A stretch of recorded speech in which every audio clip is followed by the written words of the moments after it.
Hi, I'm Subhashni and I'm here to tell you how I handle the career graph career guidance sessions. As I've mentioned earlier, there are three primary segments of students and youth who I counsel.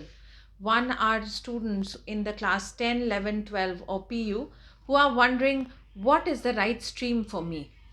The second are people in their graduation and post graduation who are looking at getting a job and therefore want to know which are the career roles where I will fit best today. Which are the industries where I should look for a job in these roles? And thirdly, we work with institutions, NGOs, colleges, and schools who wish to provide world class, new age career guidance to all their students. The way to go about doing a career guidance reading, in my opinion, and that's worked for me, is to start with building trust. Yes, the first thing is the candidate and his or her parents, teachers, they should feel absolutely confident that you are the correct career guidance counselor for them. A great thing that works for me is to look at sharing and reading out the temperament and motivation of work part of the career guidance report. So, in Career Graph, we cover six things. We look at their interests, their aptitude, behavior, temperament, motivation of work, and education. So, in this, to start with, the career graph report opens with the temperament and the motivation of work for that particular participant. And that's a great way to break the ice, a great way to establish, take feedback.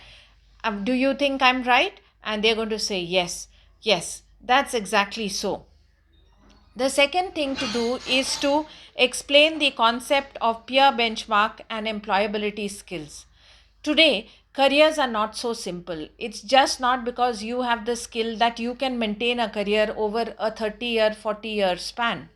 What you really need is that interest, that aptitude, that fitting in, belonging feeling, which nowadays, in a large measure, comes from our careers. So, yes, go ahead, explain the peer benchmarking and the concept of employability that you can see against all the aptitude and behavior variables in career graph. The third thing to do is to summarize the strengths of the candidate. Yes, I never try to summarize and create a pen picture of the weaknesses. I always try to create a pen picture of the strengths. For example, Ayush is very good in numerical abilities, logical thinking, and enjoys innovation and creativity. He's also fairly good with understanding situations and taking on team management. Is that right? Yes, great. If you have these trends, then great careers include, and then I cite out the careers which Career Graph has mentioned. I also tell the industries where these careers are very frequently found. Um, so, what have we gone through? We built the trust, explained the concept of peer benchmarking, summarized the strengths to create a clear pen picture, suggested the careers and streams. Is there a flaw in this model? Not a flaw, but sometimes the student or the parent may say, great, I understand this, but I want to pursue XYZ career, but can he not do XYZ course? The answer here is to explain to them that what is it that you want? What do you really want?